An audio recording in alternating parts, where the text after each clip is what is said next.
Hi, and welcome to Missed It by How Much? This is the channel, well, you know what channel this is. We got a chance for a no-hitter today. I wasn't going to record this video. I thought I had zero chance of anything. I didn't even think we were going to win, and we still haven't. But you see the numbers there. Mike Morgan, who's on the edge of being kicked out of the rotation, is throwing a no-hitter. And if he hadn't hit one Padres player with a pitch, he would be on the verge of a perfect game. There you see the numbers. The Dodgers only have 2 runs, so this is a very close game. We were going up against Ed Whitson, who's pitched great this year, and he pitched pretty well. And like I said, the game is not over yet, so we thought we'd broadcast the end of it to you. Here's the scoring in the game. In the third, Sosha doubled, and Murray, who had grounded a single. And in the fourth, Vizcaino grounded out, scoring Sharperson. That's been it for scoring. There you see everything. The Dodgers have lots of hits, but only 2 runs. But the story is Mike Morgan at 8 innings, 0 hits.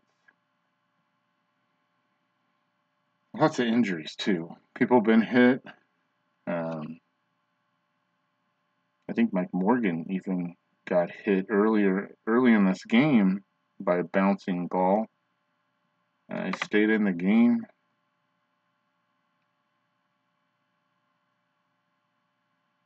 Regardless, let's play the end of this game and see if the Dodgers could possibly get a no-hitter today.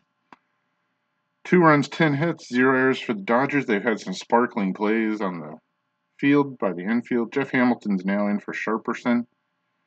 The outfield looks set. The Dodgers do have Mike Hartley to come in if they need him to finish this game, but Morgan at 72 pitches has plenty left in the arsenal. The question is, can he get through this lineup one last time? Paul Ferries is in for Gary Templeton, who got injured earlier in the game. The pitcher spot, and then Bip Roberts. Only one over the minimum. That hit batter, Pagliarulo, is the only thing between Mike Morgan and a chance at rare history. So, let's see if he can do it. Here we go. Again, this is still only a 2-0 game. The Dodgers don't have this in the bank at all. And let's see if I've just jinxed him by turning on the camera. The winds are 12 miles an hour, left to right, 71 degrees at night. Here we go. Let's see if Mike Morgan can do it. Here's Ferries. The pitch. And there's a base hit. Of course, as soon as I turned it on. There goes the no-hitter. Supposedly a poor play by Daniels. There's a single. And that might be it for Morgan. We might have to go to Hartley immediately, because this game is on the line. Let's see. Gerald Clark is coming up to hit. And those are decent numbers. So we're going to go to the bullpen. See if we can finish this game off for Mike and win it. I did not expect Morgan to go more than a couple innings. You could go to Cruz and you could go to Hartley. All of these numbers look poor.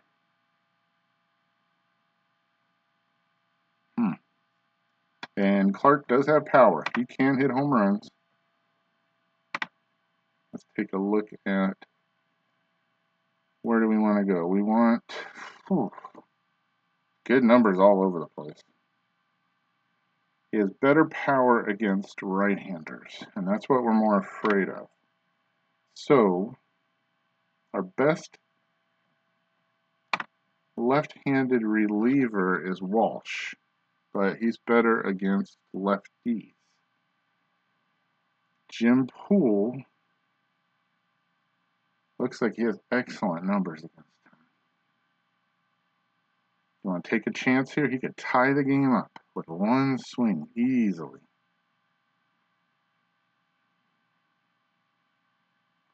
Searage is done. I would pick Searage, but...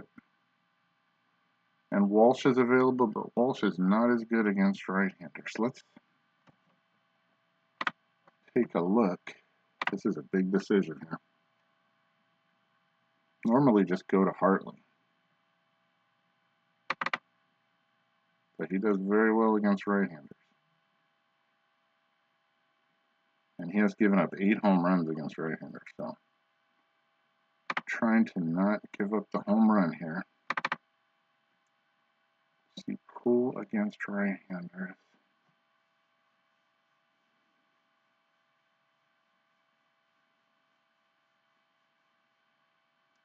Okay, we're gonna try pull.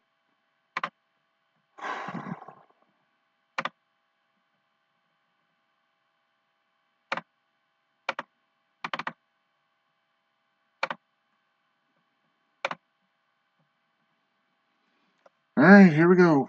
Tying run at the plate. Here we go. Pitch. Walked him. Now the tying run's at first, and still nobody out, and this inning's starting to become a disaster, and I wish I wouldn't have recorded this. Okay.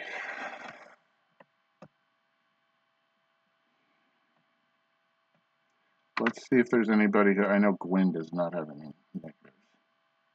Those numbers are about the same. So we're going to go with our best pitcher. And that's probably Mike Hartley here, right? Tim Cruz slightly better.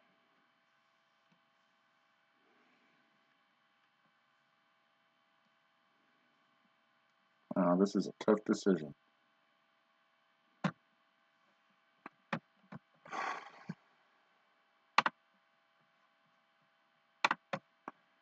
So much for the easy 1, 2, 3, 9th, huh?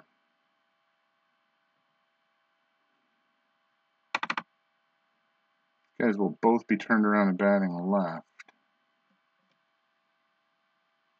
Those are good numbers against lefties. Let's see about Tim Cruz against the lefty.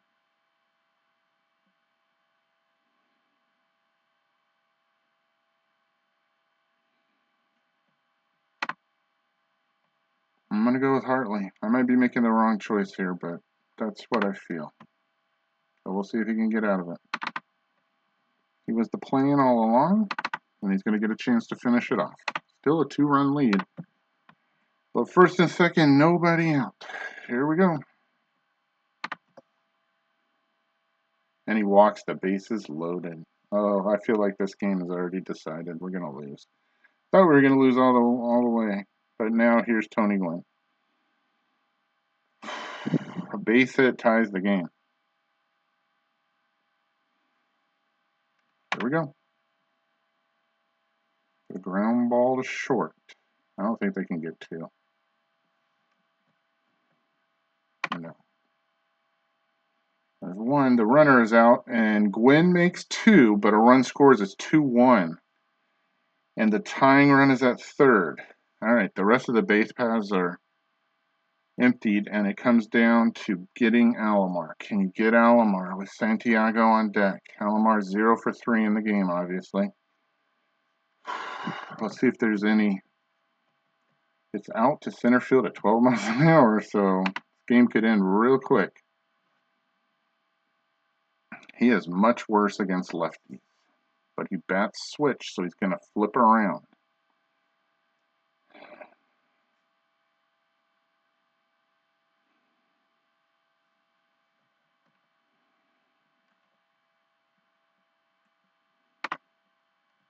Want to go to Cruz here? That's much worse against lefties.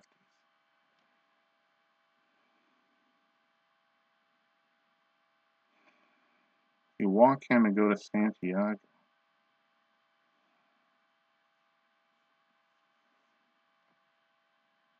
Hartley just got a nice ground ball double play. Can he get him? Let's look at the bullpen. Go to Walsh and it's 817, which is worse. Including 257, that's worse. Let's see what Cruz is. 295. We're going to stick with Hartley and see if we can get him. This is it, folks. We're either going to get the out and win the game, or it's going to be on to extra innings, or you could hit a home run. You can do all of those things. Here we go. The pitch by Hartley. He walked him. So the winning run is on base. 78% steal chance for Santiago, and those are good numbers. Oh my gosh, this is hard. He's really good against lefties, so we're not going to do that. How is he in clutch situations with 2 outs? 294 average. At home, he's really good. Could walk him and pitch to Pags, but then you're putting the go-ahead run in scoring position. Pagliarulo.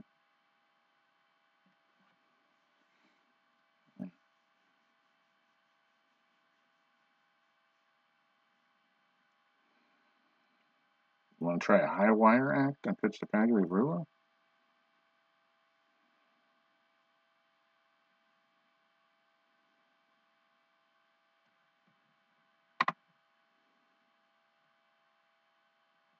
Let's do it. You talk about a riverboat gambler. I'm going to win or lose this game right here, folks. Here we go. The pitch. Fly ball to right. Javier not moving at all. Now he moves in a tiny bit and makes the catch, and we go from a possible no-hitter to a bases loaded possible loss, and the Dodgers win 2-1. And even though that was half an inning of video, that was pretty exciting. I want to hurry up and save this before. Whew.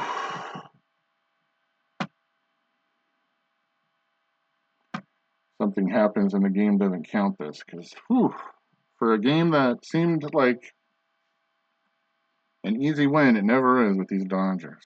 Dodgers get 10 hits. You saw all the other stuff. You know the story. There's the pitching. Morgan does give up a hit before he gets an out in the ninth. He had plus stuff. I would say that is true. Here's all the facts and figures. A great play by Vizcaíno, at least one. He made some nice plays on the infield. Alomar with count them, three great plays on the field. Poor play by Daniels. That was the hit. That was the one hit that the Padres had. So maybe if I would have replaced him, but wow. And even though it was only a one hitter, here are all the innings.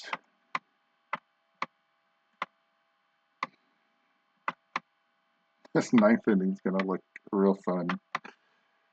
The bottom of the ninth, man, I tell you, if you think it's easy managing a team, single, walk, ground into a double play, walk, intentionally walked, and Pagliarulo, you get in with the bases loaded, a single, wins the game for San Diego.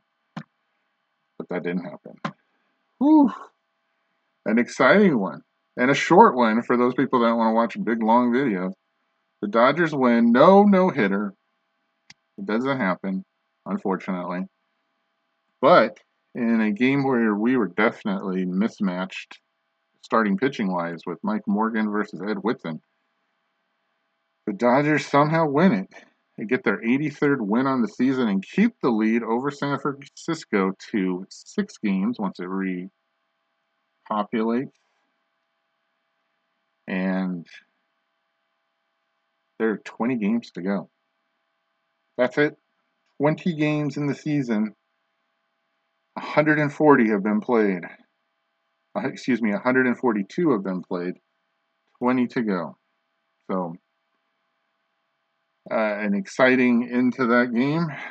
I was watching the little banner that comes on and says Mike Morgan no-hitter alert in the 5th, in the 6th, in the 7th, and I was like, I can't believe this is still going. I mean, I wasn't doing much of anything differently. In some cases, I was pushing the pitch around button against the bigger hitters like Santiago, and they were still grounding out. And I thought, you're not going to even walk somebody? He didn't even walk anybody. And so for all those bad starts Mike Morgan had, that was an excellent one, and somehow he beat out Ed Whitson, who's definitely in Cy Young contention. All right, there you see the new updated standings. Oakland now up by 2 over Minnesota. Boston over 5.5 games, a 5.5 game lead over Baltimore, 6 over Toronto, 6.5 over Detroit. Thanks for watching. See you next time on Missed It by How Much.